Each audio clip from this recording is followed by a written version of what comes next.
Eu sou já psicóloga e neurocientista há 20 anos. E durante todos estes anos, eu tenho escutado as pessoas, seja de forma profissional ou mesmo nas conversas informais, as pessoas me procuram, querendo um conselho, querendo uma palavra diferente, um ânimo, esperança, alívio de dor. E quando eu escuto todas essas pessoas, eu chego a uma conclusão, e que você também chegou a essa conclusão já, que todos nós trazemos demandas da vida. Trazemos ou não trazemos? Todos nós nascemos em um lar. Posso ficar de costas que o cabelo não está tão feio assim na câmera. Todos nós trazemos as nossas histórias. Alguns nasceram em alguns lares que não fizeram com que se desenvolvessem da melhor maneira possível. Outros casaram na certeza de que aquele casamento seria só bênção, alegria, mas em poucos meses descobriram que a tristeza faria parte da sua caminhada. Alguns tiveram filhos pensando que assim, com a família completa, a felicidade seria plena. Mas quando esse filho chega na adolescência, trouxe dor para o coração. Outras pessoas estavam no auge das suas vidas profissionais e descobriram uma doença fatal. Você já percebeu que por melhor que seja a sua vida, parece que sempre tem alguma coisa que vem e dá aquela atrapalhadinha? Você já sentiu aquela sensação de que, olha, está tudo tão perfeito que chega a me dar medo? Já tiveram essa sensação? Alguns dias atrás eu estava conversando com uma pessoa que perdeu alguém muito querido de uma forma muito trágica, mas muito trágica mesmo. E quando eu estava conversando com essa pessoa, eu disse assim para ele, sabe, eu costumo falar que uma das piores características do pecado, sob o meu ponto de vista, é que o pecado é injusto. Porque ele traz sofrimento para aqueles que parece que não fizeram nada para merecer. Já teve essa sensação? Por isso que não estava programado falar isso, mas eu preciso falar isso para você. Por isso que quando você encontrar alguém que está sofrendo qualquer coisa na vida, não fique tentando achar uma explicação para o sofrimento do outro. Porque muitas vezes pode ser sim por escolha, não educou o filho direito, não preservou o casamento da forma que deveria ter preservado. Claro que tudo isso acontece, muitas coisas são consequência das nossas escolhas, mas pecado é injusto e traz sofrimento sobre aqueles que não mereciam sofrer. Um dia eu estava conversando com um rapaz e ele me disse assim, doutora, chega ao ponto da minha vida que eu não consigo mais lidar com a minha culpa. Ele tinha mais ou menos 5 anos de idade, brincando no tapete junto com a sua irmãzinha de 2 anos de idade. E na brincadeira ele puxou o tapete. E na brincadeira a irmã dele caiu e bateu a cabeça. Teve ali já naquele momento uma convulsão. E a partir de então essa menina foi tendo complicações de saúde. E hoje ela tem por volta dos seus 36 anos de idade, com uma idade mental de mais ou menos 8 anos. E ele diz assim, eu olho para minha irmã e não consigo me perdoar. Por mais que as pessoas digam que eu era uma criança e não sabia o que eu estava fazendo, que pode ter sido somente o desencadear de uma doença que já existia, mas eu olho para minha irmã e não consigo me perdoar. Por favor, me ajuda a tirar essa angústia do coração. Eu já perdi emprego, já estou a ponto de perder esposa porque eu não consigo mais lidar com isso. E eu disse para ele, o pecado é injusto, querido. O pecado faz um menino de 5 anos de idade puxar o tapete, fazendo com que a irmã caia.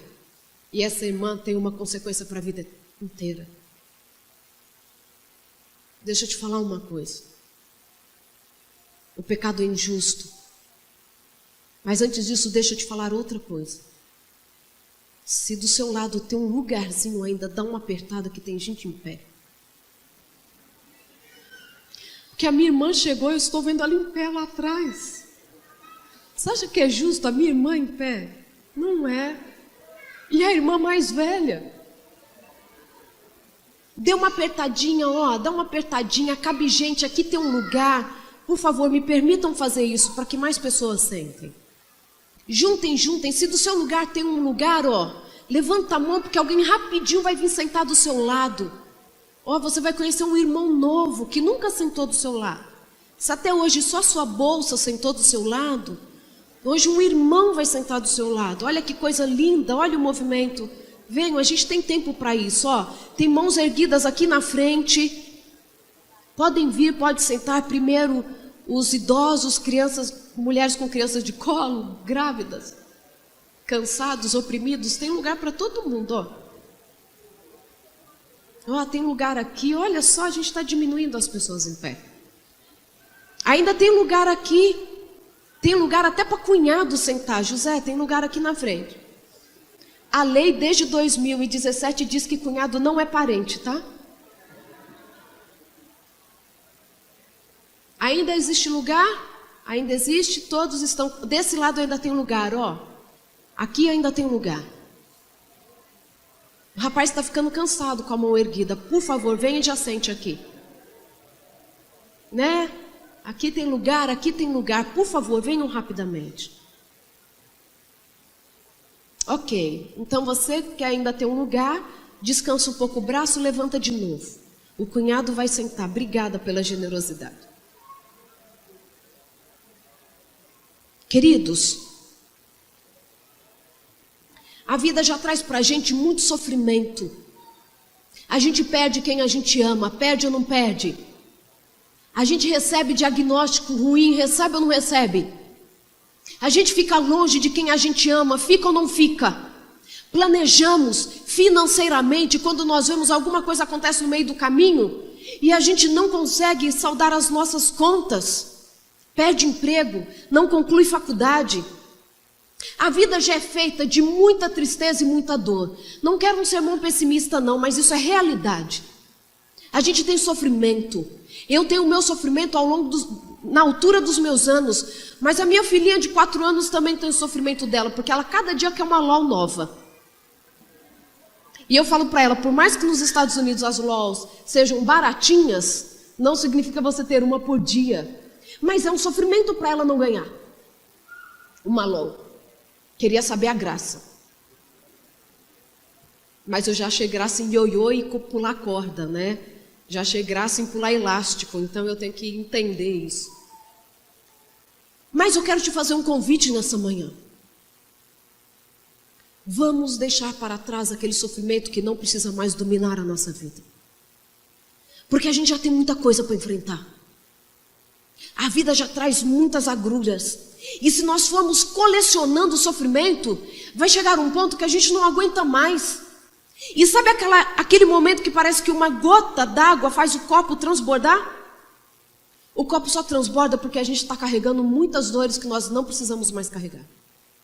Nós precisamos aprender a deixar para trás tudo aquilo que é possível deixar para trás. E é por isso que eu te convido para nessa manhã lermos um dos textos-chave que se encontra em Filipenses, capítulo 3. E eu gosto muito de falar sobre esse verso. Filipenses, quem tem alguma dificuldade, depois que passou os evangelhos, Atos, aí vai vir, né? Passa Atos, Romanos, vem Gálatas, Efésios, Filipenses, tá? Depois de Coríntios, né? Esses livros aí.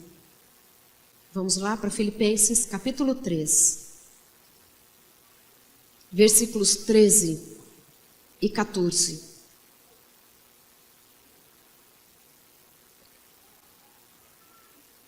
Vamos começar do 12. Todos abriram a Bíblia? Quem está nos acompanhando em casa, acompanhe-nos nesta leitura. Posso orar com você mais uma vez? Ó Pai, como é bom ouvir a Tua voz, como é bom ler a Tua palavra, porque dela emana vida, e ela se renova a cada manhã, então a todo tempo podemos aprender com aquilo que deixaste para nós escrito. Nos ajude neste momento e todo sempre, em nome de Jesus. Amém. Não estou dizendo que já tenha tudo isso, que já o tenha alcançado, mas estou a caminho, prosseguindo para Cristo, que me alcançou de uma forma impressionante. Amigos, não me entendam mal.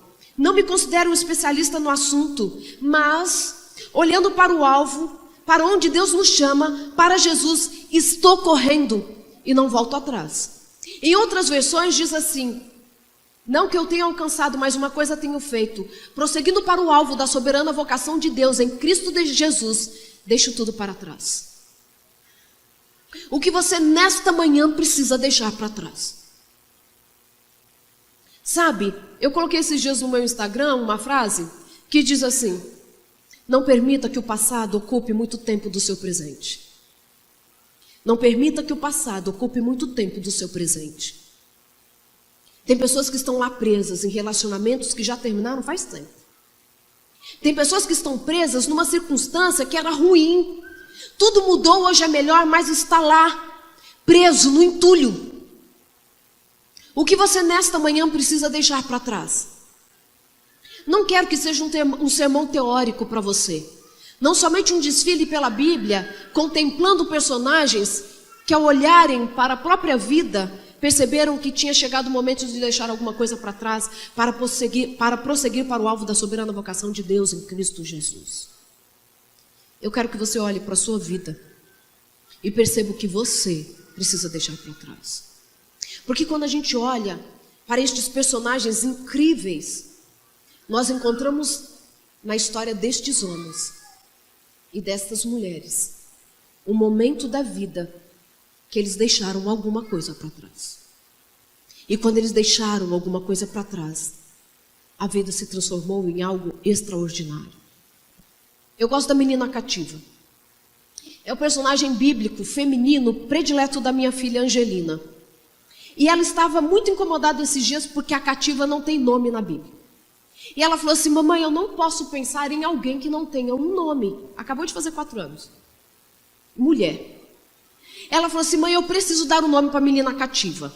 Então a menina cativa para Angelina chama Gabi. Aí ela pede agora a história da menina cativa Gabi. Quando a gente olha para a menina cativa, e na Bíblia nós não temos nem o nome dessa menina, e você sabe a história dela, não sabe? Nós temos pouco tempo, então eu preciso avançar nas histórias. Aquela menina pensa que ela foi levada cativa. Eu não sei se os pais dela haviam morrido durante essa viagem para o exílio, se eles já haviam morrido ali enquanto escravos. Eu não sei qual é a história dela. Eu só sei que ela morava na casa de quem mesmo? Na casa de quem? Naamã, o chefe do exército, o símbolo da destruição do seu povo, da separação da família, do seu cativo, da sua vida de escrava. Aquele homem era o símbolo do seu sofrimento. E sabe o que aquela menina fez, né? Ela chega e fala assim: olha, lá na minha terra tem um profeta que eu sei que quando ele ora as pessoas são curadas. Por que ela faz isso com um homem que era símbolo do seu sofrimento? Por quê? Porque ela deixou para trás rancor e mágoa. Estou falando para alguém nessa manhã que precisa deixar para trás rancor e mágoa. Eu sei que te machucaram. Eu sei que nessa manhã alguma menina aqui, alguma mulher, foi abusada sexualmente por alguém. Eu sei. Porque 33% das mulheres de alguma forma já foram molestadas, abusadas sexualmente. 33%. Você tem pelo menos 3 amigas que foram abusadas sexualmente, você nem imagina. Menina, meninos também, chegou a hora de deixar para trás o rancor. Porque você precisa libertar o seu coração. Você precisa entender que o que aconteceu com você não precisava ter acontecido. Não fazia parte do projeto de Deus para a sua vida, mas você lembra que o pecado é injusto? Só que esse pecado não pode continuar dominando a sua vida, aquilo que fizeram com você. Deixe isso para trás e comece a viver. Deixe isso para trás e comece a ter uma vida plena com o seu marido, porque ele não é o abusador. Deixe para trás a mágoa e o rancor, para que você tenha uma vida extraordinária. Como aquela menina que nós não precisamos saber do nome dela, mas ela traz algo que é incrível. Ela faz com que um homem do exército inimigo, do povo que era tão diferente do seu, acredite no que ela diz e vá até a sua terra para passar por uma humilhação de pedir cura para o Deus estrangeiro. Porque ela consegue mostrar para aquele homem que é possível viver e desejar o bem até para aqueles que te fazem sofrer. A gente não alcança isso sozinhos. Nós não alcançamos isso sozinhos, meninos. Nós só alcançamos isso em Cristo. Porque só Ele pode chegar no nosso passado e colocá-lo no seu lugar devido. Mas talvez a sua história não seja de mágoa, de rancor, mas talvez seja autopiedade. Sabe aquelas pessoas que olham para si mesmas e dizem assim: eu nasci para sofrer, ó céus, ó vida.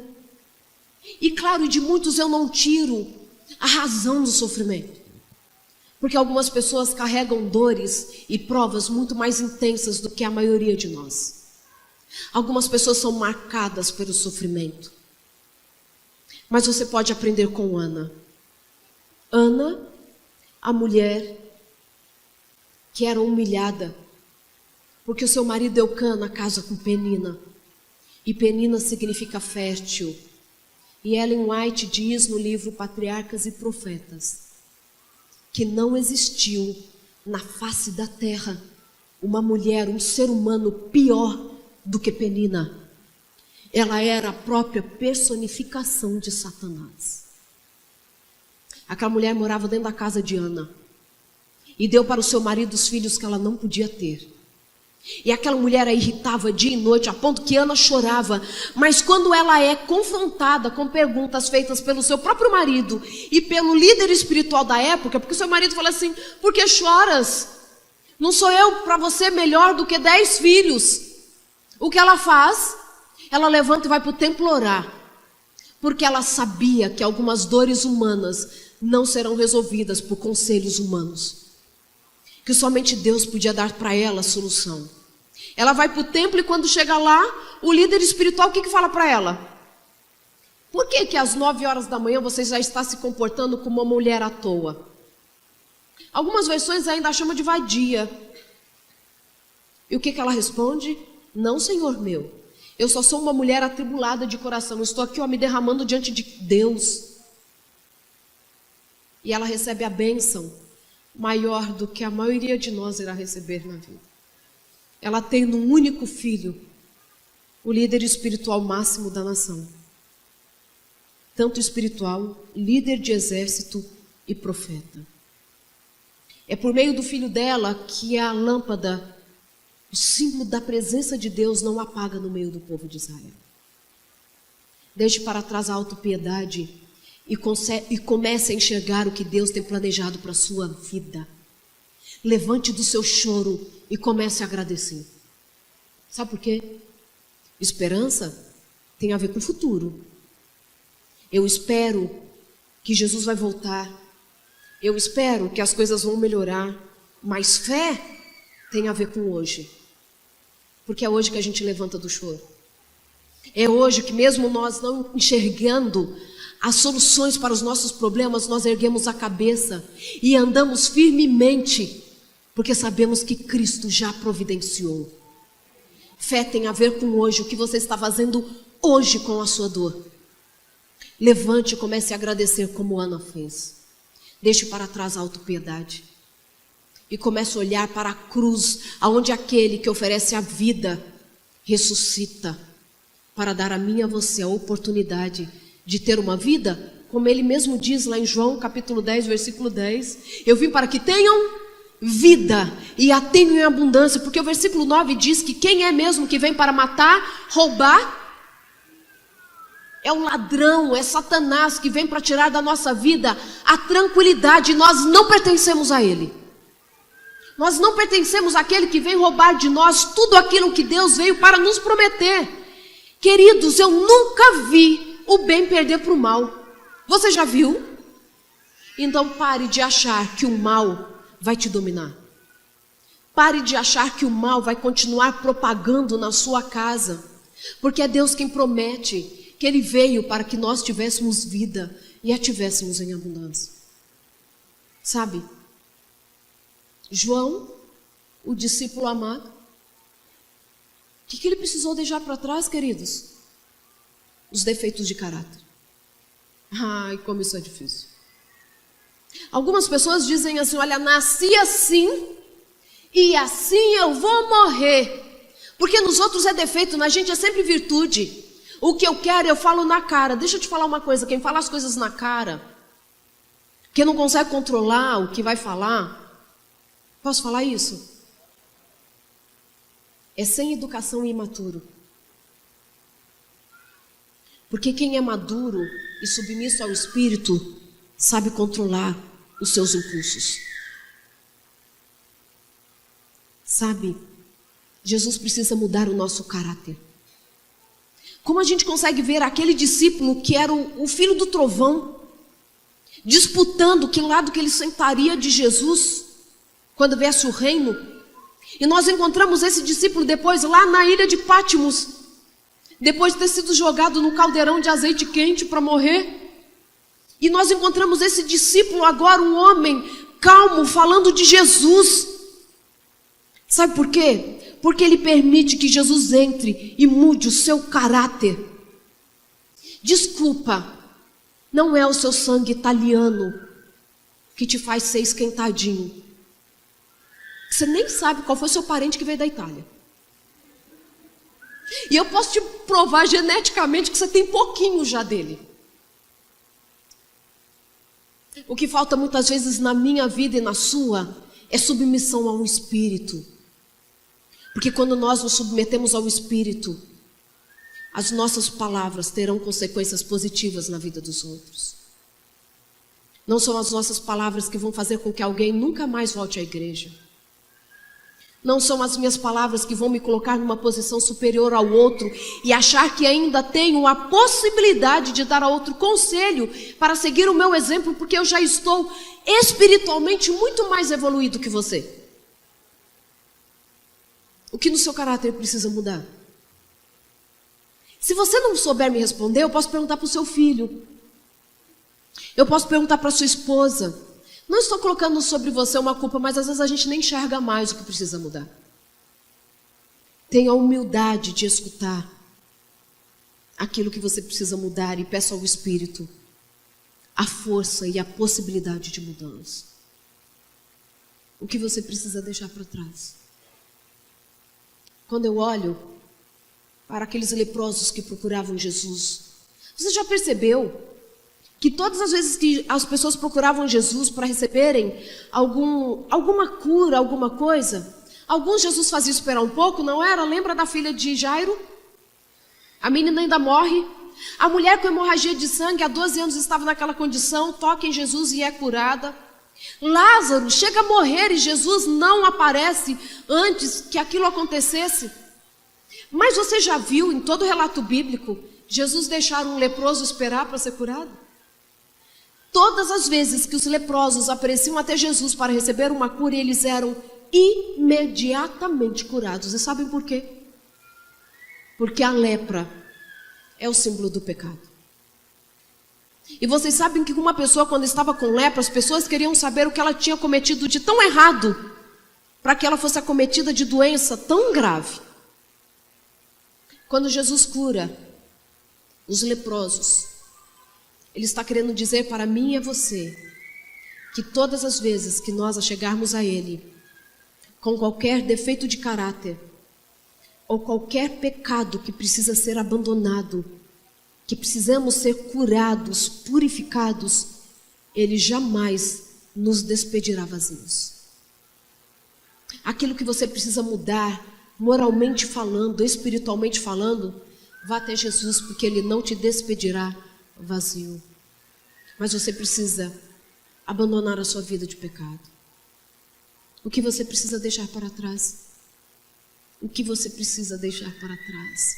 Sabe, quando eu olho para outros personagens bíblicos, eu olho para Esther. O sermão do Quebrando o Silêncio desse ano, tive a honra de escrevê-lo, e eu escrevi sobre Esther. Não sei se vocês o utilizaram aqui na igreja. Esther precisou deixar para trás o complexo de inferioridade. Uma menina judia, criada pelos tios, primos, né? A Bíblia fala primo. Por melhor que fosse aquele lar, não era a casa dos seus pais. Por mais que a situação tivesse mudado um pouco para o povo judeu, no meio deste novo povo, lá em Suzã, onde ela morava, ela ainda lembrava que ela era filha de cativos. Mas ela só entra no concurso de rainha do universo porque ela deixou para trás o complexo de inferioridade. E deixa eu falar para os meninos e meninas novinhos dessa igreja.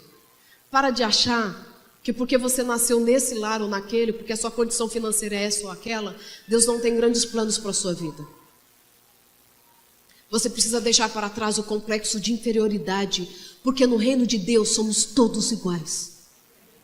E Ele tem grandes planos para a sua vida, mas às vezes é você que não está permitindo que Ele realize esses planos, porque você limita o poder dEle. Sabe, não estou pregando aqui que o que a gente quiser a gente determina e acontece, não. Mas quando nós submetemos à vontade dEle, Ele nos faz entender que todas as coisas cooperam para o bem daqueles que amam a Deus segundo o seu propósito. E nós, a partir de então, andamos com cabeça erguida. Porque eu sou filha do rei. E eu gosto de falar que é impossível ter a genética do pai e viver de qualquer jeito. Porque as pessoas precisam olhar para você e falar assim: o que ela tem de diferente? Gente, o que esse homem tem de diferente? A gente mora aqui tudo no mesmo lugar. O meu carro é até melhor do que o dele, mas ele tem alguma coisa de diferente, queridos. É isso que Deus quer para a nossa vida. Que nós tenhamos uma vida tão diferente que as pessoas serão atraídas para Ele. A partir da forma que nós vivemos. Mesmo dentro da nossa esfera, da nossa condição, Deus nos chama para sermos luz, e nós não seremos luz se ainda carregarmos dentro de nós o complexo de inferioridade. Esther deixa para trás esse complexo de inferioridade e começa a ter uma vida diferente. O que você precisa deixar para trás? A quem você precisa pedir perdão? O que você olha em você e fala assim: isso daqui preciso submeter à vontade de Deus, porque senão isso não muda.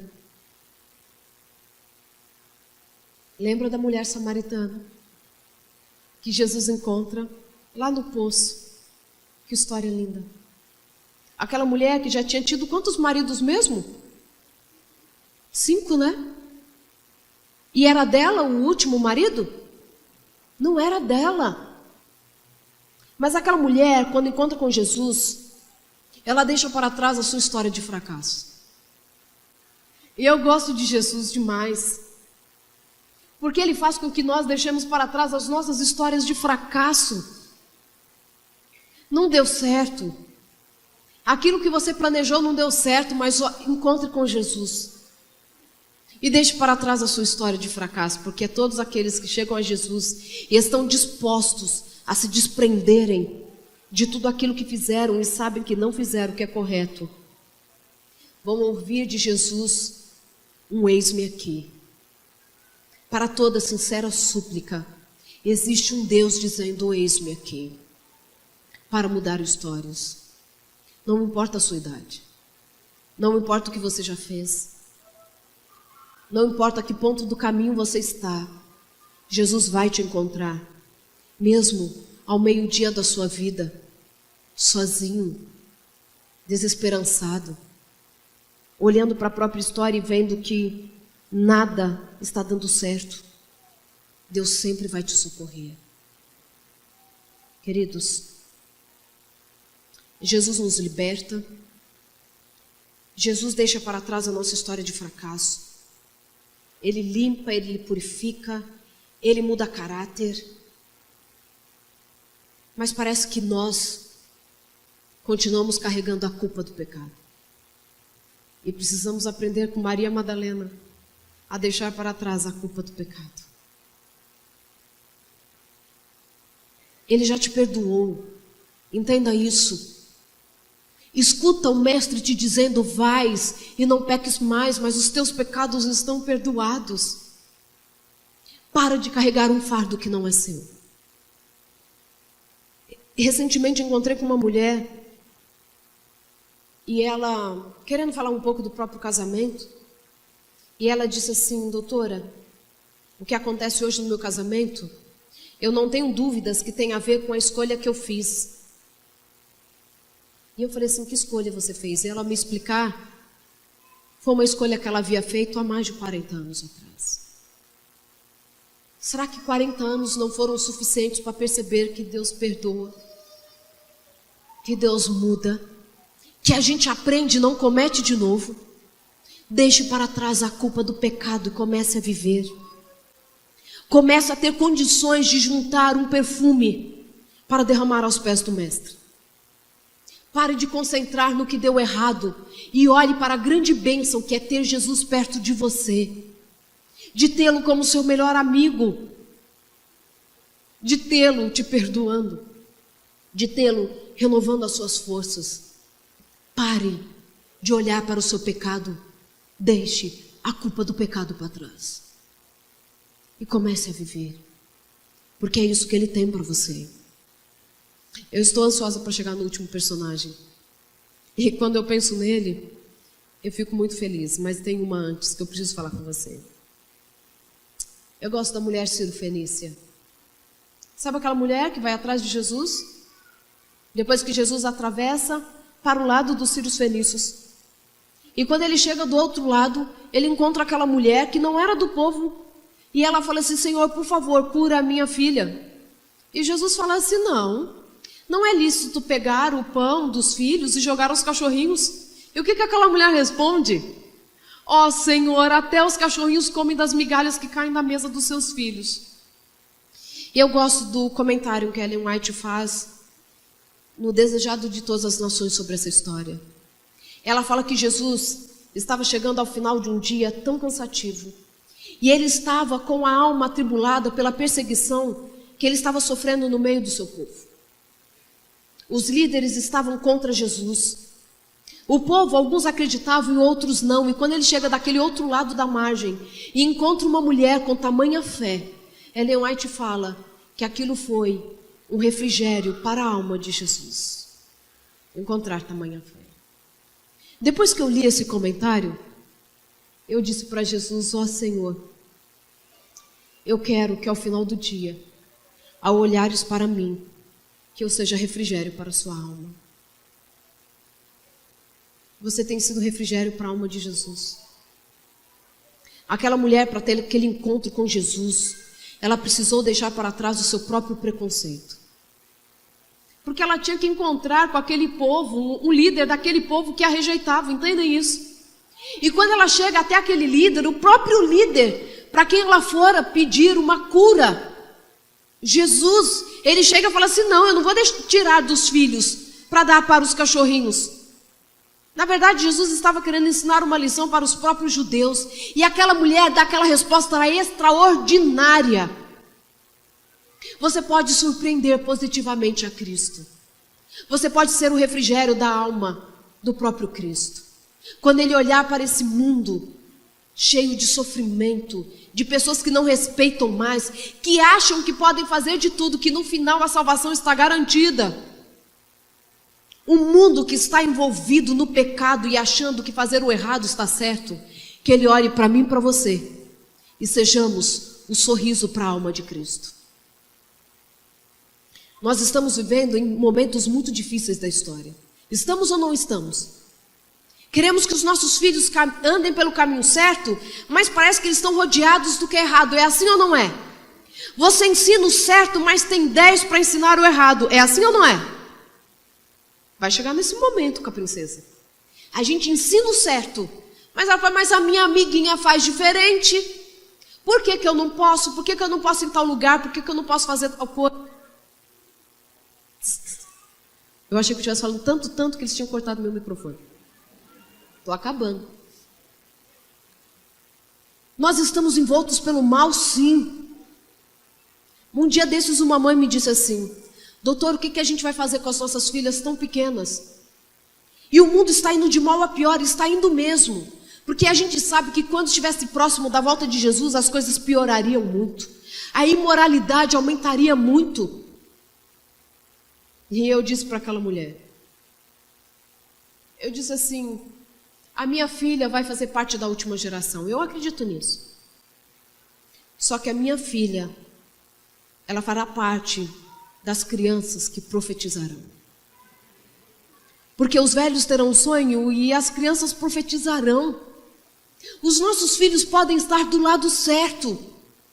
Os nossos filhos segurando na mão de Cristo. Por mais que nós tenhamos os nossos contratempos na educação, nós teremos uma geração que vai se erguer diante do mal para profetizar. Os nossos filhos serão um sorriso na face de Cristo. Nós precisamos ter esse compromisso com Cristo. Precisamos deixar para trás tudo aquilo que a gente acredita. Todas as nossas crendices, que é cada vez pior criar filho. E quando nós só acreditamos nisso, nós começamos a perder as forças e a esperança. Mas nossos filhos profetizarão, enquanto os velhos terão visão. Eu terei visão. Que eu serei velha? Não, Jesus volta ainda eu jovem. Porque Jesus está voltando. Jesus está voltando, queridos, e nós precisamos acreditar nisso. Precisamos viver como aqueles que já tiveram um encontro com Cristo.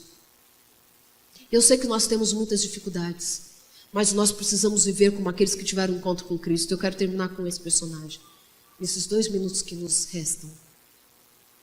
Você pode abrir a sua Bíblia comigo em Marcos capítulo 4. Marcos capítulo 4. Uma história extremamente conhecida por você.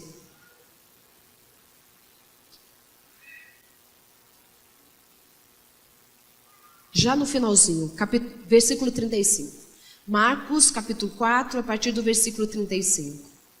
Naquele dia, ao cair da tarde, ele decidiu: vamos para o outro lado do mar. Eles entraram no barco em que ele estava. Outros barcos foram atrás deles. De repente, uma tempestade violenta os envolveu. As ondas invadiam a embarcação, ameaçando afundá-la, enquanto Jesus, com a cabeça sobre um travesseiro, dormia na polpa do barco. Os discípulos o acordaram, implorando: mestre, não vais fazer nada? Nós vamos morrer. Jesus acordou, ordenou ao vento que se acalmasse. Ele disse ao mar: quieto, sossegue. O vento virou brisa e o mar ficou em plena calmaria. Jesus repreendeu os discípulos: por que tem tanto medo? Vocês não têm fé? Você sabe essa história, não sabe? Pedro estava entre esses discípulos.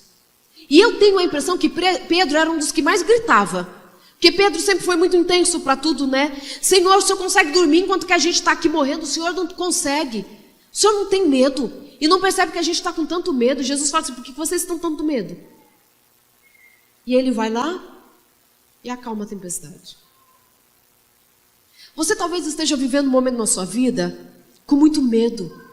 Eu não sei de quê, mas com muito medo. E gritando para Cristo: o Senhor não vai acalmar a tempestade?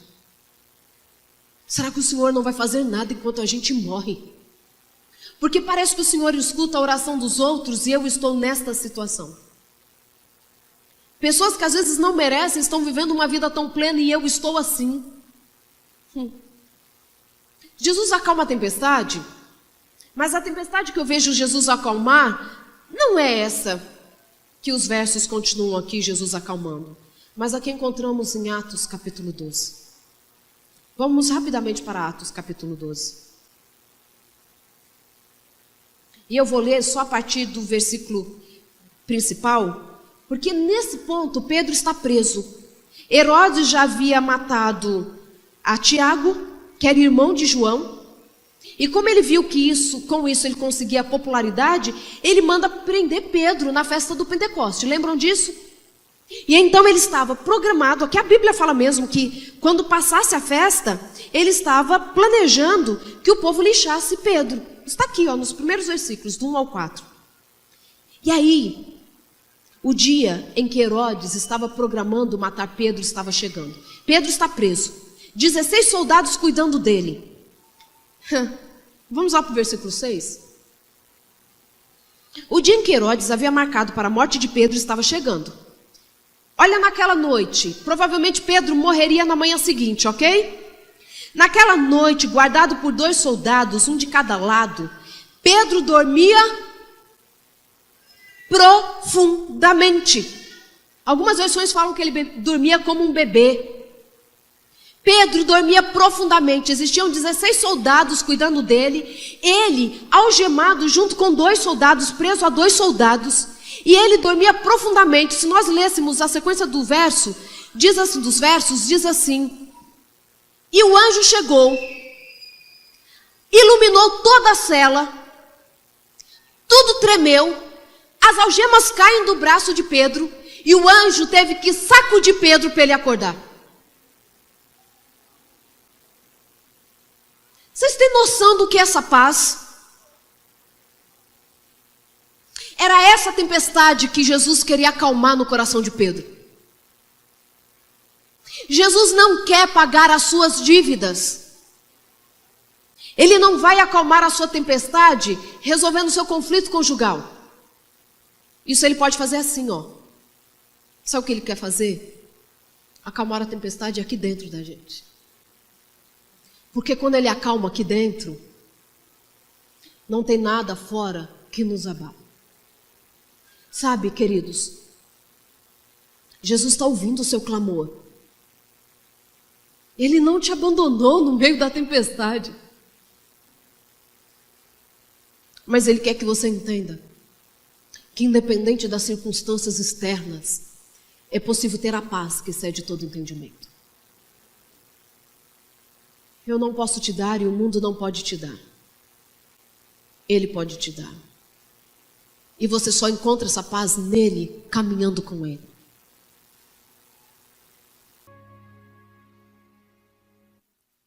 Isaías 58, versículo 11 nos diz: vocês usarão o entulho do passado para construir de novo, reconstruirão sobre os antigos alicerces da sua vida. E Pedro nos faz pensar em algo que ele alcança quando ele deixa para trás o medo. Quando você tiver a certeza de que Deus ouve o seu clamor, que Ele olha para você e que Ele muda a história, as coisas mudam dentro da gente. E Pedro diz em 1 Pedro, versículos 3 ao 5, ao 7, que Deus nós temos. E como somos felizes em tê-lo, nosso Pai, o Pai do nosso Senhor Jesus. Pelo fato de Jesus ter ressuscitado dos mortos, recebemos uma vida nova e tudo que temos na vida, até mesmo um futuro no céu que começa agora. Deus está atento a nós e ao futuro. O dia em que vocês terão tudo isso, vida restaurada e integral, está chegando. Sei quanto vocês se sentem bem com isso, ainda que nesse meio tempo tenham de enfrentar todo tipo de provação. O ouro puro, passado pelo fogo, sai comprovadamente puro. A fé genuína que passa pelo sofrimento sai comprovadamente genuína. Quando Jesus consumar tudo, será a fé que vocês têm, não o ouro, que Deus vai apresentar como prova da vitória dele. Que Deus eterno nós temos, que Deus incrível. Que a certeza da presença desse Deus na sua vida e na minha vida possa nos fazer viver em novidade de vida. Você pode orar comigo? Você pode ficar em pé? Eu preciso entregar muitas coisas da minha vida para Cristo. E eu sei que você nesse momento também quer fazer isso. Vamos todos orar. Ó Pai querido, estamos diante de Ti, carregando o nosso passado. Queremos que este passado, Senhor, sirva como testemunho daquilo que éramos e para aquilo que o Senhor está nos transformando. Ó Senhor, que tudo aquilo que nos fez sofrer ou que fizemos de errado no passado, todo o entulho da nossa vida, somente sirva como Isaías de forma profética disse, somente como alicerce para a nossa nova vida. Que tudo que passamos, Senhor, sirva como aprendizagem, que venha para o nosso presente somente como lição de crescimento. Que deixemos para trás aquilo que tem nos incapacitado nesta caminhada rumo às mansões celestiais, porque o próprio apóstolo Paulo, ao concluir a mensagem deixando tudo para trás, ele diz que a volta do Senhor está próxima, quando na tua presença viveremos de forma plena e abundante. Por favor, nos prepare para esse dia. Prepara os teus queridos, para que quando voltares nas nuvens dos céus, possamos dizer: esse é o nosso Deus a quem aguardávamos, para que em tua presença nos alegremos e regozijemos por toda a eternidade. É o que pedimos e agradecemos em nome de Jesus. Amém. Amém.